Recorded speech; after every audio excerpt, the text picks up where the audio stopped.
Hello everyone. बच्चे आज हम जो क्लास है उसमें डिस्कस करेंगे चैप्टर कॉन्सेप्ट्स ऑफ रेवेन्यू। और जो यूनिट है वो तो क्या है, producer behaviour and supply 14 marks, जिसके अंदर 5 to 6 चैप्टर्स हैं। उसमें से 7 चैप्टर है कॉन्सेप्ट्स ऑफ रेवेन्यू। नाउ बच्चे इसके ऊपर हम एक वीडियो बना चुके हैं ऑलरेडी और वो अपलोड भी कर दिया है।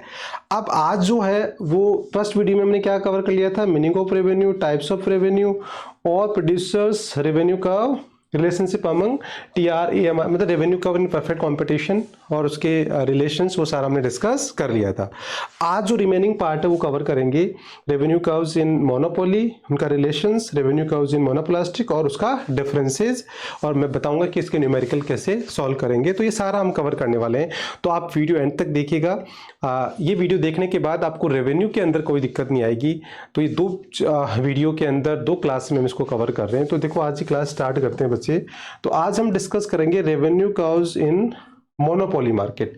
पहले हमने क्या डिस्कस किया था, revenue curves in perfect competition. तो देखिए revenue curve relationship among TRAMR under the monopoly, या फिर हम ये एग्जाम में कैसे क्वेश्चन आता है, when price falls with rise in output. तो कई बार आ जाता है कि एक्सप्लेन द रिलेशनशिप बिटवीन या among TRAMR when price falls with the rise in output. तो ये एक लैंग्वेज में भी आ जाता है, तो वो भी हमें पता होना चाहिए। डायरेक्ट भी आ सकता है कि explain the relationship TRAMR in monopoly या मोनोप्लास्टिक या परफेक्ट कॉम्पिटिशन।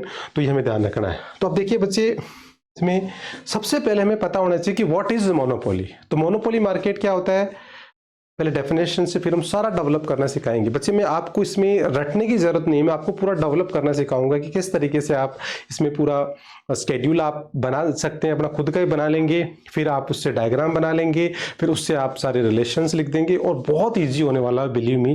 तो देखिए सबसे पहले मैं आपको कॉन्सेप्ट पे लेके चलता हूँ, व्हाट इज मोनोपोली। यहीं से सारा गेम होगा, पूरा का पूरा हम यहीं से डेवलप कर लेंगे। तो देखो monopoly by name is clear, mono plus poly, दो वर्ड से मिलकर बना है मोनोपोली। तो मोनो मतलब सिंगल, पोली मतलब सेलर, तो single seller in the market. तो ये मोनोपोली मार्केट होता है। आगे तो हम और डिटेल में डिस्कस करेंगे। तो monopoly market is the forms of market in which a single seller and there is no close substitutes, मतलब मार्केट में उसका कोई अल्टरनेट नहीं होता है। तो इस तरीके से आप क्या कर सकते हैं, डेफिनेशन आपको समझ में आ गई। एग्जाम्पल की अगर हम बात करें रियल लाइफ में, तो जैसे राजस्थान में बात करें तो इलेक्ट्रिसिटी बोर्ड की बात करें तो ये क्लासिकल एग्जाम्पल है, क्योंकि अभी गवर्नमेंट के पास इसका पूरा कंट्रोल है।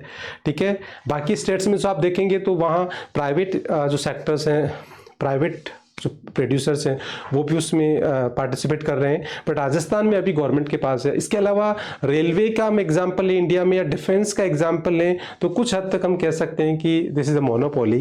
तो ये एक एग्जांपल के साथ हमने डिस्कस किया what is monopoly, A single seller in the market.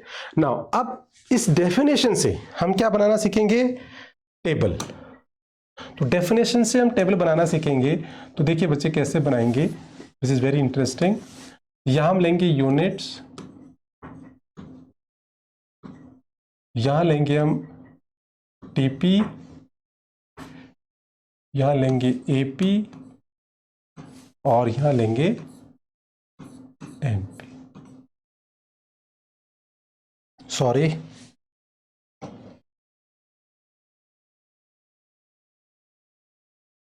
Revenue की बात कर रहे हैं हम, तो रेवेन्यू लिखेंगे यहाँ।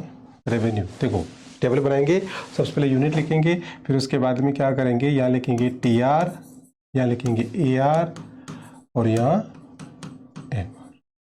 ठीक है, या यूनिट जैसे हमने लिख दिया 1 2 3 4 5 6 एंड सो ऑन, जितना में जरूरत पड़ेगी वो हम लिखेंगे। नाउ अब सबसे पहले देखो इसमें एक चीज हमने देख ली कि मोनोपोली मतलब single seller in the market. तो बीइंग ए सिंगल सेलर वो क्या करेगा, AR इक्वल टू प्राइस होती है, हम पहले डिस्कस कर चुके हैं। अगर आपको देखना है तो डिटेल में हम इससे पहले वाली वीडियो में बता चुका हूं मैं। AR टाइप्स ऑफ रेवेन्यू में TR AR MR इनका फॉर्मूला, डेफिनेशन और ये सारा। तो AR इक्वल टू प्राइस होता है, और कैसे होता है हम डिटेल में डिस्कस कर चुके हैं। अब बीइंग ए सिंगल सेलर वो क्या करेगा, प्राइस इनिशियली हाई रखेगा। जैसे परफेक्ट कंपटीशन में तो क्या होता था कि प्राइस सेम ही रहती है, बिकॉज वहाँ कंपटीशन होता है, होमोजेनियस प्रोडक्ट होता है, बहुत सारे सेलर्स होते हैं। बट यहाँ तो एक सेलर है तो शुरू में प्राइस क्या रखेगा, हाई रखेगा। से हमने कुछ भी ले लिया, हाई कुछ भी डेटा ले लो आप, जैसे मैंने 10 ले लिया, आप हाई कुछ भी ले सकते हैं, 150 वोटेवर आपकी जो इच्छा है। तो इनिशियली प्राइस हाई रखेगा। अब अगर उसको ज्यादा क्या करना है, अपने प्रोडक्ट को सेल करना है, उसकी सप्लाई ज्यादा है, तो प्राइस कम करेगा। अदरवाइज वो जरूरी नहीं कम करे, बट हम ये कंडीशन लेके चल रहे हैं कि सपोज वो want to sell more units of their product in market, तो ज्यादा प्राइस होगी तो लिमिटेड लोग ही खरीदेंगे। तो अगर वो अपनी प्राइस कम करे और ज्यादा सेल कर सकता है, तो ये हम अजम्पशंस लेके चल रहे हैं। तो क्या करेगा, फिर 9 करेगा, फिर 8 7 6 5 और फिर आ जाएगा, तरीके से हम आगे लिखते जाएंगे, ये आ जाएगा 7 8 देन ये आ जाएगा 4 तक हम लिख सकते हैं, इससे हमारा हो जाएगा। वैसे यहाँ तक हम लेंगे तो हो जाएगा। कैसे पता लगा कि 7 से हो जाएगा, बिकॉज इससे जो हमारा MR है वो नेगेटिव और 0 आ जाएगा, तो वो बेसिकली नेगेटिव हो जाएगा और 0 भी आ जाएगा। तो AR बना लिया आपने। अब AR से हम TR निकाल सकते हैं। कैसे, आपको पता है कि TR इक्वल्स टू क्या होता है, AR इंटू Q। तो ये क्वांटिटी है, इन दोनों को मल्टीप्लाई कर दो, तो मल्टीप्लाई करके आप निकाल सकते हैं। तो ये आ गया 10, देन 18, देन 24, देन 7 4 जा 28, देन 30, देन 30, देन 20।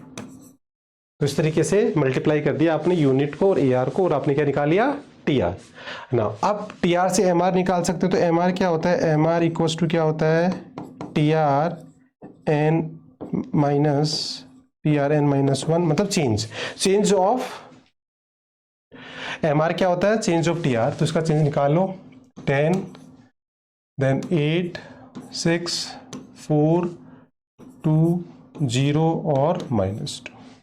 तो इस तरीके से बच्चे आप टेबल बनाने में, मेरे को नहीं लगता कि आपको टेबल रटने की जरूरत है, आप टेबल इजीली बना सकते हैं। तो बाय डेफिनेशन हमने टेबल बनाना सीख लिया कि मोनोपोली मतलब सिंगल सेलर होता है मार्केट में, उसका कोई सब्स्टिट्यूट नहीं होता। तो बीइंग अ सिंगल सेलर वो अपनी प्राइस कुछ भी रख सकता है, बहुत हाई भी रख सकता है, बहुत कम भी कर सकता है, डिक्रीज भी कर सकता है। तो हम अगर हमें रेवेन्यू कर्व्स बनाने हैं तो ये हमें एज्यूम करके चलना पड़ेगा कि इनिशियली प्राइस हाई रखेगा, बट अगर वो ज़्यादा क्वांटिटी सेल करना चाहता है तो प्राइस को धीरे धीरे क्या करेगा, कम करेगा।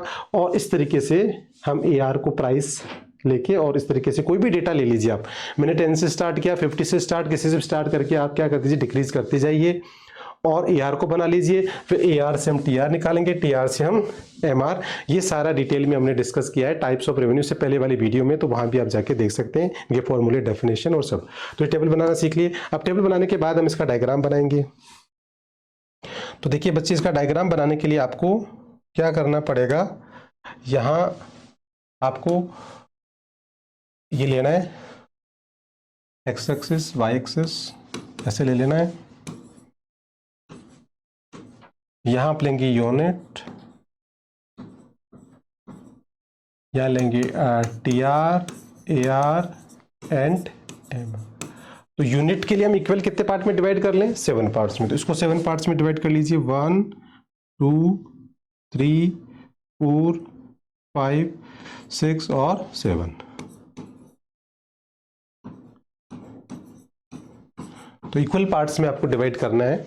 देन उसके बाद फिर यहाँ देखिए स्केल, ये 30 हाईएस्ट है और ये 5 और 2 ऐसे करके हम दोनों का लोवेस्ट और हाईएस्ट वैल्यू देख के स्केल लेते हैं। तो 5 5 का स्केल ले लेते हैं यहाँ। देखिए 1 2 3 4 5 6 5 10 15 20 25 और 30 तक हमारा है। और माइनस में 2 है तो माइनस में भी हम ले लेंगे -5। ये हमने स्केल ले लिया। स्केल लेना सबको आता है, इसलिए कि अपलोडिंग कर देंगे हम। तो सबसे पहले देखिए हम बनाएंगे क्या, TR। तो TR के लिए 1 पे कितना है, 10, 2 पे बताइए 18, ऑलमोस्ट 10, 3 पे बताइए 24, 4 पे बोलिए, 4 पे क्या है 28 ऑलमोस्ट दिस, देन 5th पे 30, देन फिर 30, देन फिर 28। अब इसको आप क्या करेंगे, फ्री हैंड इसको क्या कर देंगे, आप जॉइंट कर देंगे। तो फ्री हैंड मेथड से आप इसको ये जॉइंट कर दिया और ये बन गया टीआर। तो टीआर का रो बन गया। अब हम बनाने वाले हैं next, that is M R या ए आर, कुछ बना लो, एम आर बना लेते हैं। पहले 10 आ गया, फिर कितना आ गया 8, तो almost this, then 6 almost this, then 4 almost this, then 2 almost this, then 0, then -2 almost this. तो ये that will be the straight line बनेगा, बिल्कुल ये बन जाएगा एम आर। ठीक है, ये हमने एम आर बना लिया। अब हम बनाएंगे ए आर। तो ए आर के लिए देखिए, अब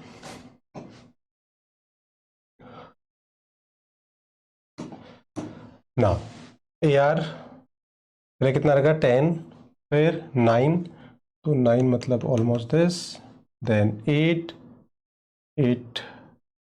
मतलब ये आ ही जाएगा, देन उसके बाद में 6, ये 6 आ जाएगा, देन उसके बाद में 4, सॉरी 10 9 8 और ये 7 यहाँ हो जाएगा,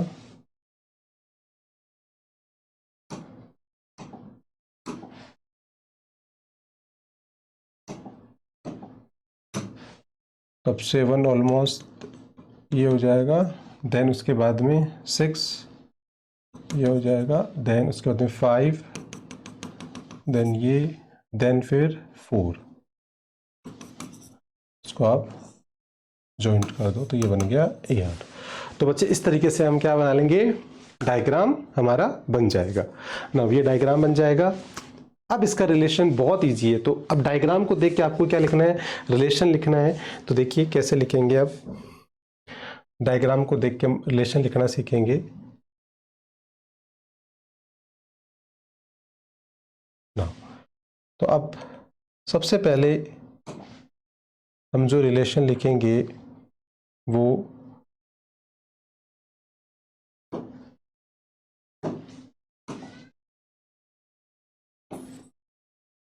ना, देखो रिलेशन लिखेंगे तो सबसे पहले रिलेशन आता है किसके बीच में, relationship between T R and M R. तो बच्चे टी आर एम आर का रिलेशन आपको बहुत इंटरेस्टिंग बनाने के लिए मैं ये कह सकता हूं कि ये रिलेशन जस्ट लाइक है टी यू एम यू, जो हम ऑलरेडी डिस्कस कर चुके हैं, टोटल यूटिलिटी मार्जिन यूटिलिटी। देखिए वही रिलेशन है, वही डायग्राम है।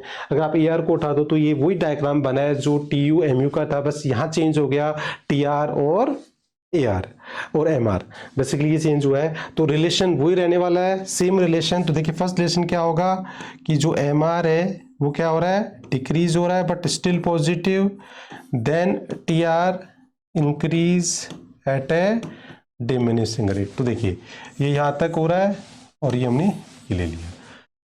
आप चाहो तो इसको हाईलाइट कर लो इस पॉइंट को, फिर रिलेशन बना सकते हो, ये 0 और मैक्सिमम, तो उससे पहले और उसके बाद।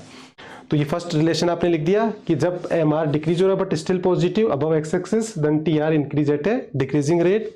सेकेंड रिलेशन आप क्या बनाओगे कि जब एम आर क्या है equals to 0, then T R क्या हो रहा है एट मैक्सिमम एंड कांस्टेंट। तो आप देखिए यहाँ मैक्सिमम पी आर दोनों पॉइंट पे क्या है 30 30, ये यहाँ टेबल में भी आपने देखा है, तो ये कांस्टेंट है। देन थर्ड रिलेशन क्या होगा बच्चे कि जो एम आर है वो डिक्रीज और नेगेटिव हो गया and T R start decline, मतलब नेगेटिव का मतलब बिलो द एक्स एक्सिस भी आ गया और ये स्टार्ट डिक्लाइनिंग। तो इस तरीके से यही रिलेशन हमने टी यू एम यू में किया था और यही रिलेशन हम किस में कर रहे हैं, टी आर और एम आर में। तो देखिए नोट से देख लीजिए आप, ये नोट्स के अंदर पूरा डेफिनेशन दे रखा है, ये आप मोनोपोली की यहाँ डेफिनेशन दे रखी है, तो आप डेफिनेशन देख लीजिए। फिर डेफिनेशन से ही हमने क्या कर दिया, टेबल बनाना सीखा जो मैंने आपको सिखाया, देन उससे आपने डायग्राम बना लिया, ये सारा दे रखा है। देन उसके बाद फिर रिलेशन, तो देखिए ये रिलेशन दे रखा है टी आर एम आर का और रिलेशंस बिटवीन ए आर और एम आर। तो ये रिलेशन जो मैंने आपको शॉर्टकट में समझा दिया, इस तरीके से पूरा आप रिलेशन 3 पॉइंट लिखेंगे। ऐसे ही आप relation between the A R and M R भी लिखेंगे। अब ए आर और एम आर का तो मैंने समझा दिया। ए आर एम आर की अगर हम बात करें तो यहां हम रिलेशन लिखेंगे क्या, A R and M R. तो देखिए इसमें सबसे पहला रिलेशन तो यही हो रहा है, फर्स्ट रिलेशन आपको दिखाई दे रहा है कि जो ए आर है वो डिक्रीज हो रहा है, ए आर डिक्रीज हो रहा है, तब एम आर क्या है, लेस देन ए आर। उसके नीचे है देखिए लेस देन है, एम आर क्या हो रहा है, लेस देन ए आर। तो एक तो आप ये लिख देंगे। दूसरा रिलेशन आप देख रहे हो कि जो ए आर है वो कभी भी क्या नहीं होगा, A R never becomes 0 and negative, but MR क्या होता है, क्या हो सकता है, MR में 0 and negative, ये हो सकता है। थर्ड रिलेशन आप क्या लिखेंगे, थर्ड रिलेशन जो इसमें है वो बच्चे होता है कि जो रेट ऑफ एमआर होती है वो हमेशा ही एआर से ज़्यादा होती है, चाहे वो इंक्रीज हो चाहे डिक्रीज हो। इसका रीजन आप लिखेंगे, फर्स्ट पॉइंट का रीजन ही लिखेंगे कि भाई एमआर डिक्रीज हो रहा है तो एआर उससे लेस देन है। तो ऐसा क्यों है, क्योंकि वो लेस देन है, बिकॉज इसका रीजन हम बताएंगे। इसका रीजन ये होता है कि एमआर जो है वो एवरी एडिशनल यूनिट से रिलेटेड होता है। क्योंकि डेफिनेशन क्या होती है, एमआर मतलब additional revenue on account of sale of additional product. तो एडिशनल मतलब 1 यूनिट से रिलेटेड होता है। एमआर किससे रिलेटेड होता है, 1 यूनिट से। और जो एआर होता है उसका फॉर्मूला क्या होता है, टीआर अपॉन क्यू, तो वो टोटल से रिलेट होता है। तो जो चेंज आता है वो पहले 1 में आएगा, फिर वो टोटल में आएगा, फिर वो एवरेज में आएगा। तो इसलिए जो भी चेंज आएगा, चाहे इंक्रीज आए चाहे डिक्रीज, वो पहले ज्यादा किस में रहेगा, एमआर में। तो एमआर डिक्रीज हो रहा है तो वो उससे ज़्यादा एआर से डिक्रीज होगा, बिकॉज वो 1 यूनिट से रिलेटेड, तो उसमें डिक्रीज पहले आएगा, उसके बाद एआर में आएगा एवरेजिंग होके। तो ये रीजन, ये देखो यहाँ दे रखा है पूरा। MR curve remains below AR curve. देखो 2 रिलेशन तो मैंने आपको समझा ही दिए कि MR can be negative but AR always positive, ये मैंने बता ही दिया। MR curve remains below AR curve, the reason is that MR is limited to 1 unit whereas AR is derived from the all unit. तो मैंने आपको समझा दिया। तो ये तीनों रिलेशन आप लिख सकते हैं इस तरीके से। ये कंप्लीट हमारा क्या हो गया, रेवेन्यू कर्व्स इन मोनोपोली मार्केट। उसका स्केड्यूल कैसे बनाना है, उसका डायग्राम कैसे बनाना है, और उसके रिलेशनशिप, ये पूरा एक साथ आपको बोर्ड पे दिखाई दे रहा है। और बिलीव मी आपको ये बहुत अच्छे समझ में आया होगा। मैंने बहुत इजी किया है कि डेफिनेशन से सारा गेम हमने चेंज किया। सेम अगर ये समझ में आ गया तो इंटरेस्टिंग पार्ट तो अब है, हर वो क्या है कि रेवेन्यू कर्व्स इन मोनोपोलिस्टिक सारा का सारा एज इट इज ही होगा, बस एक छोटा सा चेंज करना है। तो देखिए आगे वीडियो, और मैं आपको बताता हूँ कि क्या करके आप तुरंत रेवेन्यू कर्व्स इन किस में बना सकते हैं, मोनोपोलिस्टिक में। तो देखो मोनोपोलिस्टिक, पहले मार्केट की डेफिनेशन समझिए। टॉपिक क्या है हमारा, मोनोपोलिस्टिक कंपटीशन।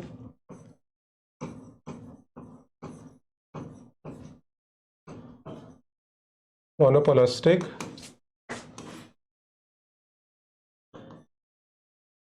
कंपटीशन। अब देखिए मार्केट 2 वर्ड से मिलकर बना है, एक होता है मोनोपोलिस्टिक और दूसरा होता है कंपटीशन। तो मोनोपोलिस्टिक वर्ड कहां से आया, मोनोपोली से, और कंपटीशन कहां से आया, परफेक्ट कंपटीशन से। तो दोनों को मिला के हमने क्या बना दिया, मोनोपोलिस्टिक कंपटीशन। तो इसलिए ये अब तक हमने दोनों एक्सट्रीम सिचुएशन पढ़ी, revenue curves in perfect competition, revenue curves in monopoly. अब ये दोनों का मिक्स होता है। तो बाय डेफिनेशन क्या होता है, monopolistic market, a form of market in which many buyers many sellers but less than perfect competition and product is somewhat different regarding the price, packaging and quality. तो product का difference होता है और उसी वजह से उसकी मोनोपोली भी होती है, क्योंकि आपका लोगो, आपका साइज, वो सब आपकी उस पर मोनोपोली होती है। आप अपने हिसाब से प्राइस रख सकते हैं। हालांकि कंपटीशन मार्केट में होता है, बट एक लेवल पे आपकी मोनोपोली भी होती है, क्योंकि आप जैसा प्रोडक्ट मार्केट में कोई दूसरा नहीं बना सकता, कॉपीराइट नहीं कर सकता। तो इस बीच से मोनोपोली होती है, और कॉम्पिटिशन बहुत मैनी बायर्स मैनी सेलर्स होते ही हैं। तो ये दोनों मार्केट से मिलकर बना है। तो इसका मतलब परफेक्ट कंपटीशन में प्राइस सेम रहती थी, मोनोपोली में प्राइस का चेंज कुछ भी हो सकता है। तो अब इसमें उन दोनों का मिक्स होगा। तो जब आप टेबल बनाएंगे तो इसमें बच्चे ये ध्यान रखना है, इसकी टेबल कैसे बनेगी रेवेन्यू कर्व्स की। यहाँ हम ले लेंगे यूनिट्स, यहाँ ले लेंगे TR, AR एंड MR। देखिए बच्चे यहाँ यूनिट आपने ले लिया 1 2 3 4 5 6 7 8 9 10 11। शायद ये 11 12 तक जाएगा, तो देखते हैं कहाँ तक जाएगा। ये मैंने 11 तक लिख दिया है कि जब तक हम प्राइस लेते रहेंगे, जब तक हमारा MR जीरो नेगेटिव नहीं होता, कि रिलेशन दिखाने के लिए हमें जीरो भी करना है और नेगेटिव भी करना है। तो देखिए अब AR इक्वल्स टू प्राइस होता है, ये हम पहले भी डिस्कस कर चुके हैं।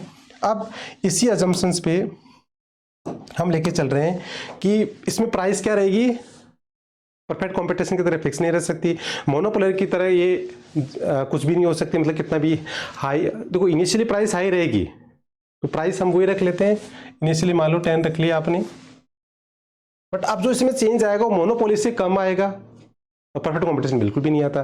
क्यों? क्योंकि यहाँ कंपटीशन है। तो अब ये प्राइस डिक्रीज करेगा ज़्यादा बेचने के लिए, तो इसमें सारे मार्केट में कंपटीशन है, तो प्राइस जो डिक्रीज करेंगे वो सब करेंगे तो ही सारे करेंगे, और सब बढ़ाएंगे तो सारे बढ़ाएंगे। तो जो स्पीड रहती है वो मोनोपोली में, तो सिंगल सेलर है तो वो तो प्राइस को एकदम से कम कर सकता है, वन टाइम बढ़ा भी सकता है, क्योंकि वो सिंगल सेलर है, उसका पूरा कंट्रोल होता है। बट यहाँ बहुत सारे सेलर होने की वजह से प्राइस में चेंज आएगा, बट वो कंपटीशन के पॉइंट ऑफ व्यू से आएगा। धीरे धीरे सब लोग कम करेंगे, धीरे धीरे बढ़ाएंगे, तो बस रेट जो है ना वो कम हो जाएगी। जैसे हमने वहाँ रेट 1 से कम किया था मोनोपोली में, इसमें हाफ कर दो, तो जैसे ये आ जाएगा 9.5, फिर क्या आ जाएगा 9, फिर आ जाएगा 8.5, फिर आ जाएगा 8, फिर 7.5, फिर क्या आ जाएगा 7, फिर आ जाएगा 6.5, फिर आ जाएगा 6, फिर आ जाएगा 5.5, देन देखिए ये हो गया, ये हो गया, ये हो गया, ये हो गया, ये हो गया, ये 5, फिर आ जाएगा 5, और एक और लेना पड़ेगा मेरे को, ये 12 तक लेना पड़ेगा, तब जाके हमारा क्या आएगा MR नेगेटिव आएगा। तो MR जब तक नेगेटिव नहीं आया, जब तक आपको लेना, तो 12 तक ले लीजिए आप, ये 4.5 भी लेना पड़ेगा। ठीक है नाउ अब देखिए, तो अब ये AR हमने कैसे बनाया कि जो भी मोनोपोली में आपने प्राइस का चेंज लिया है, जो डिक्रीज लिया है, उसका हाफ आपको यहाँ लेना है। सपोज आपने वहां 2 से डिक्रीज किया है, 3 से किया है, 4 से किया है, जिससे भी किया उसका हाफ ले लो। 2 से किया है 1 ले लो, 3 से किया है 1.5 ले लो, 4 से लिया है 2 ले लो, हाफ लेना है। तो हमने पहले वाले में क्या किया था, 1 से किया था। देखिए इससे पहले वाले के अंदर अगर हम देखें तो यहां हमने 1 से डिक्रीज किया था, तो अब हम यहां क्या करेंगे, उसका हाफ क्या होगा 0.5, तो 0.5 से डिक्रीज, बस ये लॉजिक ध्यान में रखना है। तो बस प्राइस को डिक्रीज करना है, बट मोनोपोली का हाफ डिक्रीज करना है, और उसका रीजन कंपटीशन, बस ये ध्यान रखना है। ये AR बना लिया। AR से अब TR निकालना आपको आता है कि TR कैसे निकालेंगे, TR इक्वल्स टू क्या होता है AR इंटू Q। तो ये क्वांटिटी होती है, तो इसको मल्टीप्लाई कर दीजिए और क्या निकाल लीजिए AR। TR तो आ गया 10, फिर ये कितना आ गया 19, ये कितना आ गया 27, ये 34, और 8 4 जा, और ये आ गया 34, ये क्या आ जाएगा 40, देन 45, देन 49, देन मल्टीप्लाई कर रहे हैं हम,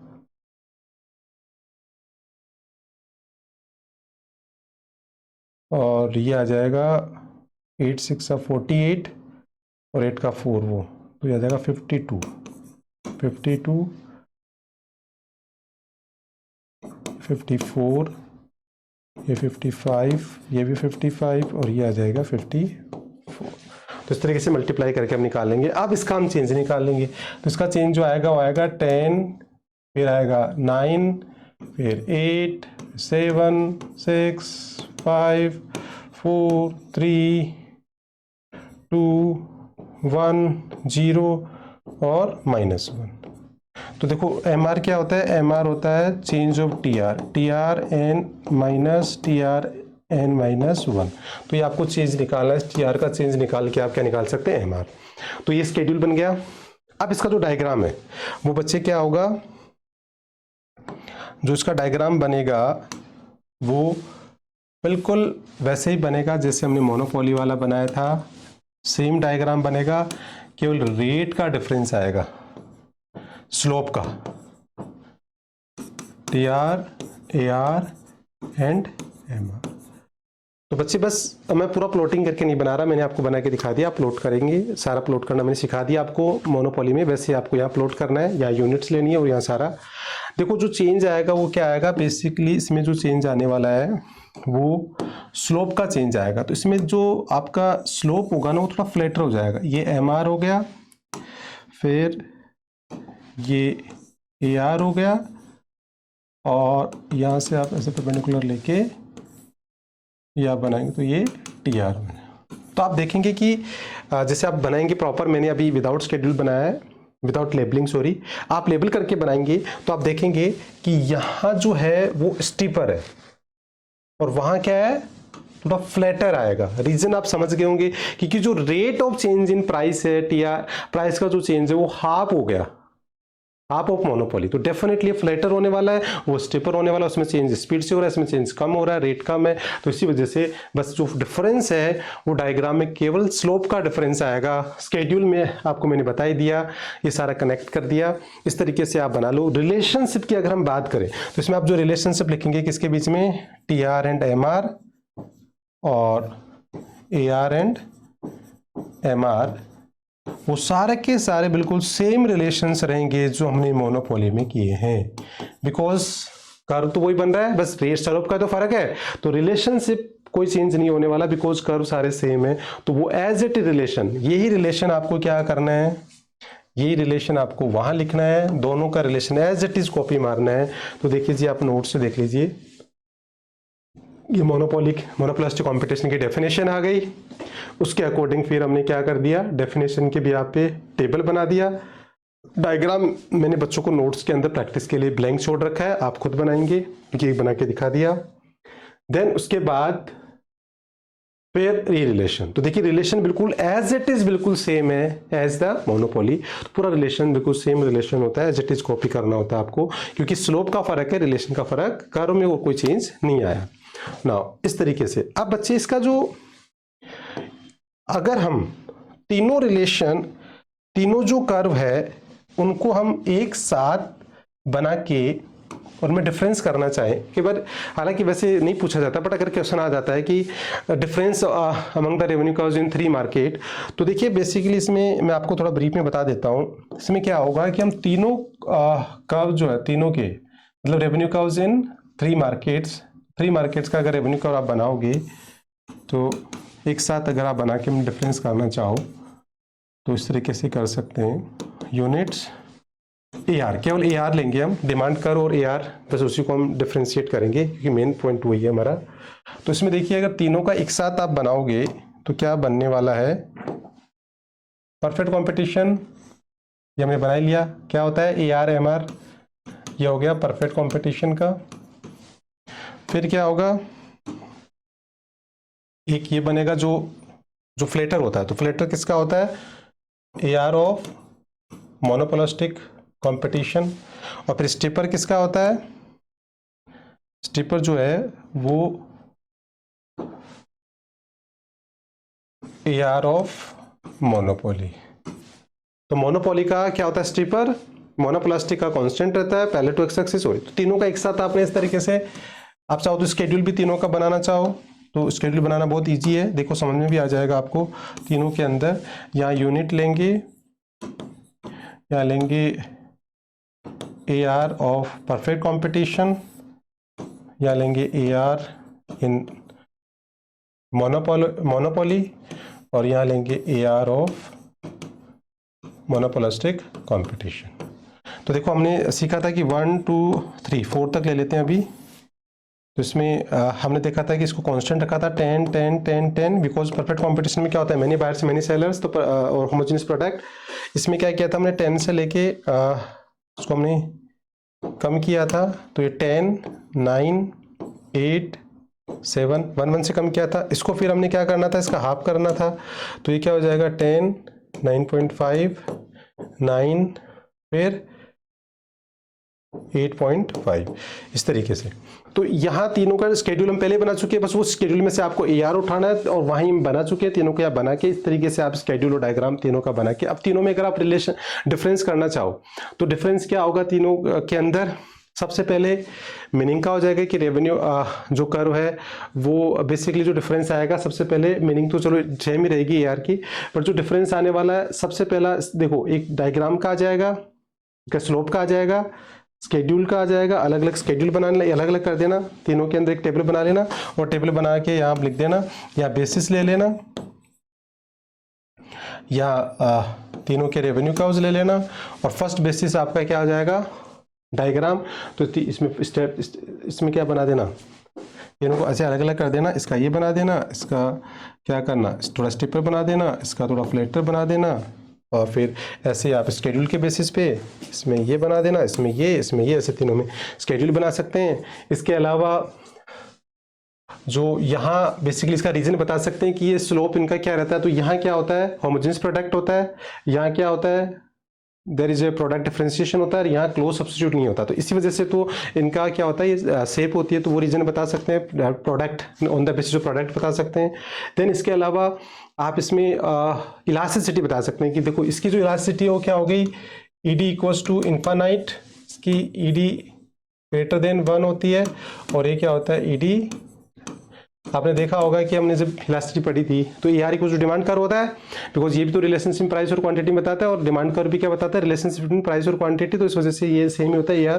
तो ये बेसिकली अगर हम इसको डिमांड कर्व माने तो ये इलास्टिसिटी का भी डिफरेंस आ सकता है, क्योंकि आपने डिग्रीज में पढ़ा था वहाँ, वो भी आप डिफरेंस कर सकते हैं। तो सबसे पहला डिफरेंस डायग्राम का कर सकते हैं, स्केड्यूल का कर सकते हैं, प्रोडक्ट का कर सकते हैं, और इलास्टिसिटी का, ऐसे 4 डिफरेंस आप कर सकते हैं।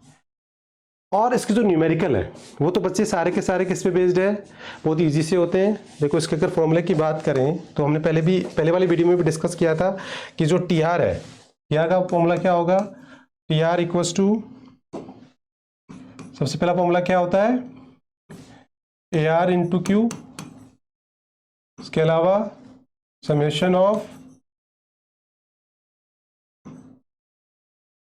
MR और एक P इंटू Q ये भी होता है। तो तीन फॉर्मूले हमने पढ़े थे, तो इसको आप डिटेल में देखना चाहो तो हमने पहले वाली वीडियो में किया था डेफिनेशन टाइप्स ऑफ रेवेन्यू, तो डेफिनेशन फॉर्मूला सब किया था, तो ये TR हो गया। फिर आता है AR, तो AR का फॉर्मूला क्या होगा, AR equals to TR upon Q quantity ये होता है। देन उसके बाद में MR का फॉर्मूला एक होता है TR n minus TR n minus 1, और दूसरा क्या होता है change in TR upon change in Q। तो 2 फॉर्मूले होते हैं,